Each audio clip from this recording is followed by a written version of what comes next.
방치하면 심폐장애 등을 유발하고 큰 병이 될 수 있는 척추측만증, 꼭 조기에 전문의와 상담하셔서 검진하시고 치료를 진행하시기 바랍니다.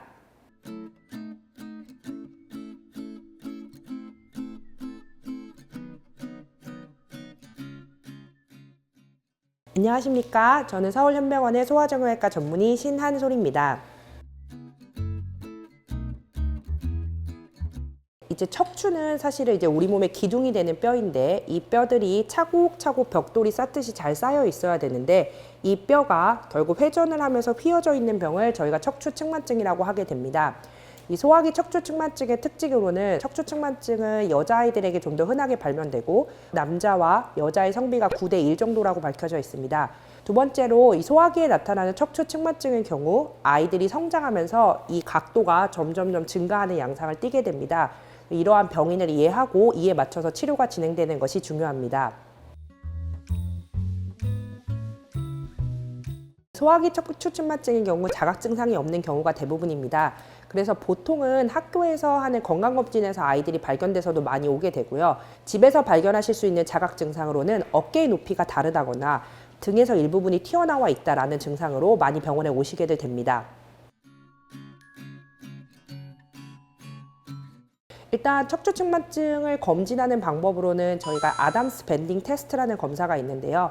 아이를 허리를 구부리게 한 뒤 양쪽의 높이의 차이를 보는 검사가 있게 되고요.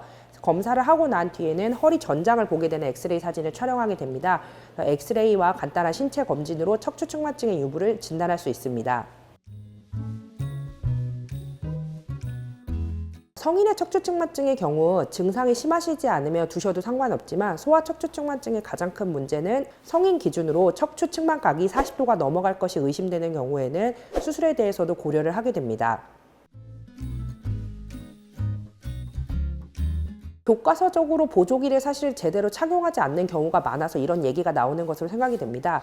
사실 척추측만각이 10도, 15도일 때 보조기를 처방받고 이 보조기 꼭 해야 되나요? 라고 찾아오시는 경우도 있으시는데, 척추측만증에 있어서 보조기는 각도가 20도가 넘었을 때 착용을 하여야 되고, 그리고 자녀 성장이 많을 때 착용을 하는 것이 원칙이며, 이 보조기는 원칙적으로 하루에 최소 23시간 이상, 그러니까 하루 종일 차야 되는 겁니다.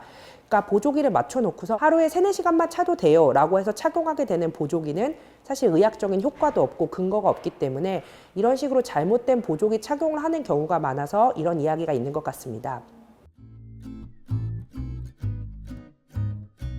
사실 척추측만증 수술은 되게 큰 수술입니다. 대부분의 경우는 일반적으로 할머니, 할아버지들 척추 수술하실 때 뭐 허리에 나사 4개 박았어, 허리에 나사 6개 박았어 이런 얘기들 많이 하시는데, 일반인 분들이 얘기하는 나사 기준으로 최소 20개 이상의 나사를 박고 허리를 일부분이 아니라 거의 대부분의 경우 허리 전장에 절개를 가하고 시행을 하여야 되는 수술입니다. 수술 시간도 되게 오래 걸리고 아이 몸에도 부담이 많이 되고, 결국에 척추 측만을 잡아주면서 척추뼈를 잡아주기 때문에 척추에 있어서는 자녀 성장이 원활하게 일어나지 않는 부분도 있습니다. 따라서 사실 척추측만증 치료의 대원칙은 수술까지 어떻게든지 가지 않게 하는 것이 척추측만증의 치료의 원칙입니다. 척추측만증은 아이들이 성장하면서 나빠지기 때문에 나빠지기 전에 발견을 해야 간단한 치료로서 관리를 할 수 있는 부분이 있기 때문에 조기 진단하는 것이 가장 중요하게 되고요. 보통의 경우 각도가 20도 미만에 있어서는 운동치료를 권해드리고, 20도 이상에 있어서 보조기 치료를 하면서 경과를 보면서도 각도가 점점 더 증가할 것 같다라고 생각이 들 경우 적절한 시기에 수술적 치료를 진행하는 것이 전체적인 치료의 흐름이 되겠습니다.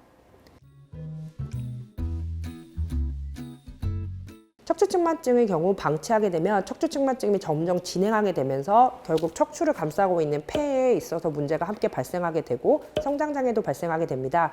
따라서 척추측만증은 꼭 조기에 검진해서 진료를 받는 것을 권해드립니다. 감사합니다. 지금까지 서울현병원 소아정형외과 전문의 신한솔이었습니다.